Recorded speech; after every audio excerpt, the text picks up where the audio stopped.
क्या आपने कभी सोचा है कि ब्रह्मांड में ऐसे ग्रह भी हो सकते हैं जो एक दूसरे के चारों ओर एक गुरुत्वीय नृत्य करते हों? ऐसे ग्रह जिन्हें एक समय पर वैज्ञानिकों ने गलत सिग्नल मानकर खारिज कर दिया था, लेकिन अब वही सिग्नल अंतरिक्ष के सबसे रोमांचक रहस्यों में से एक साबित हुआ है। हम बात कर रहे हैं KOI-134 प्लैनेटरी सिस्टम की, अ सिस्टम सो यूनिक कि इसने हमारी अंडरस्टैंडिंग को ही बदल दिया कि ग्रह कैसे बिहेव करते हैं। और सबसे खास बात, ये डिस्कवरी की गई है नासा और अन्य अंतरराष्ट्रीय संस्थानों के वैज्ञानिकों द्वारा, और इसे प्रकाशित किया गया है दुनिया के प्रमुख शोध पत्र नेचर एस्ट्रोनॉमी में जुलाई 2025 में। सालों पहले नासा का केपलर स्पेस टेलीस्कोप अंतरिक्ष में सितारों की निगरानी कर रहा था, खासकर ऐसे सितारों की जिनके पास ग्रह हो सकते हैं। इस टेलीस्कोप ने लाखों तारों की ब्राइटनेस पर नजर रखी ताकि जब कोई ग्रह अपने तारे के सामने से गुजरे तो जो हल्का सा डिमिंग होता है उसे डिटेक्ट किया जा सके। इस प्रक्रिया को कहते हैं ट्रांजिट मेथड। इसी दौरान एक तारा सामने आया, KOI-134। इस तारे के डेटा में एक प्लैनेट लाइक सिग्नल मिला जिसे नाम दिया गया KOI-134b। लेकिन जल्द ही समस्याएं शुरू हो गईं। इस प्लैनेट के ट्रांजिट्स कभी समय पर होते, कभी बहुत देर से, और कभी तो होते ही नहीं। इसने वैज्ञानिकों को भ्रमित कर दिया।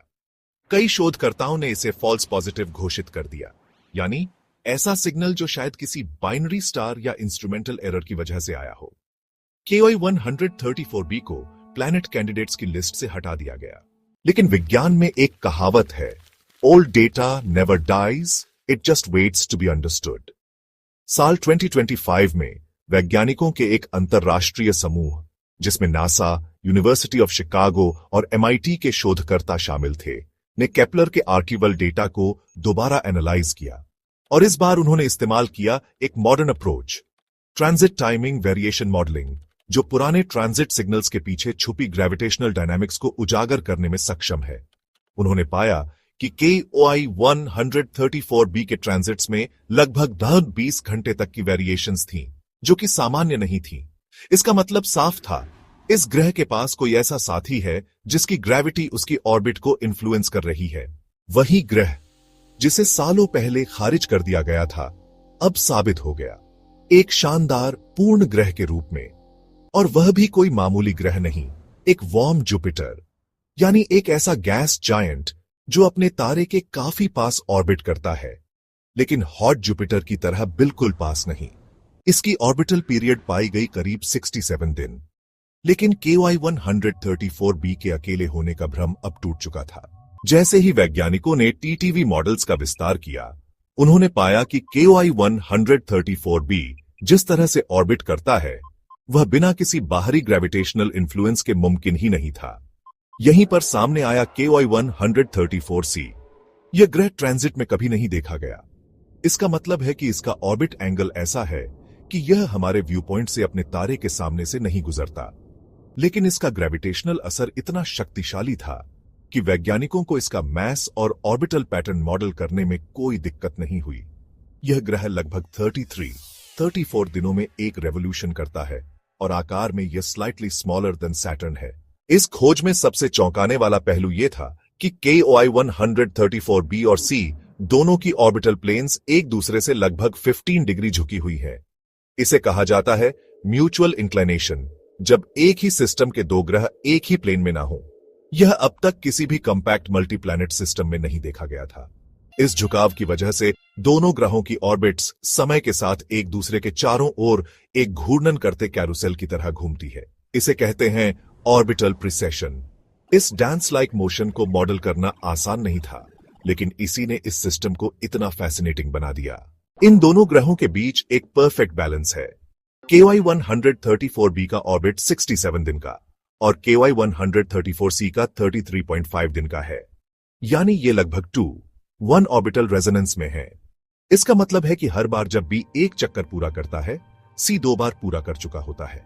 ऐसी रेजोनेंस सिस्टम्स बहुत रेयर हैं, और वो भी इतने लार्ज म्यूचुअल इंक्लिनेशन के साथ। यही रेजोनेंस इस सिस्टम में TTVs का मुख्य कारण है। हर बार जब ये ग्रह एक दूसरे के पास आते हैं, तो उनकी ग्रेविटी एक दूसरे की ऑर्बिट को थोड़ा आगे या पीछे खींच देती है। इस वजह से KOI-134b का ट्रांजिट कभी-कभी 20 घंटे जल्दी या देर से होता है। इस डिस्कवरी ने साइंस कम्युनिटी को चौंका दिया। कुछ कारण जिनकी वजह से यह सिस्टम खास है।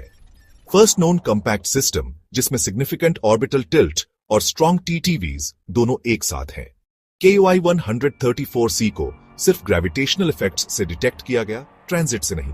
यह बताता है कि आर्काइव्ड डेटा जब मॉडर्न टेक्निक्स से दोबारा देखा जाए तो वो नई दुनिया खोल सकता है। यह पूरी खोज नेचर एस्ट्रोनॉमी जर्नल जुलाई 2025 एडिशन में प्रकाशित की गई थी और इसकी पुष्टि नासा के जेट प्रोपल्शन लैबोरेटरी और अन्य प्रतिष्ठित संस्थानों द्वारा की गई है। KOI 134 सिस्टम अभी भी स्टडी का विषय बना हुआ है। आने वाले वर्षों में रेडियल वेलोसिटी RV स्टडीज के जरिए इन ग्रहों के मास को और सही तरीके से मापा जाएगा। टेस मिशन और जेम्स वेब स्पेस टेलीस्कोप जैसे ऑब्जर्वेटोरीज इस सिस्टम की डीपर डायनामिक्स को स्टडी करेंगे।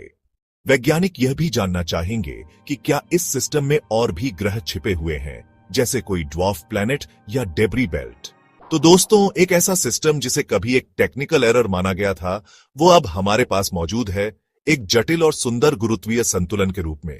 KOI 134 ने हमें यह सिखाया है कि कोई भी डेटा कभी बेकार नहीं होता और कभी कभी सबसे बड़ी खोजें वहीं छुपी होती हैं, जहां हम देखना ही बंद कर देते हैं। अब आपसे एक सवाल, क्या आपको लगता है कि केपलर की आर्किवल डेटा में और भी ऐसे रहस्य छिपे हो सकते हैं जो मॉडर्न टेक्निक से खुल सकते हैं?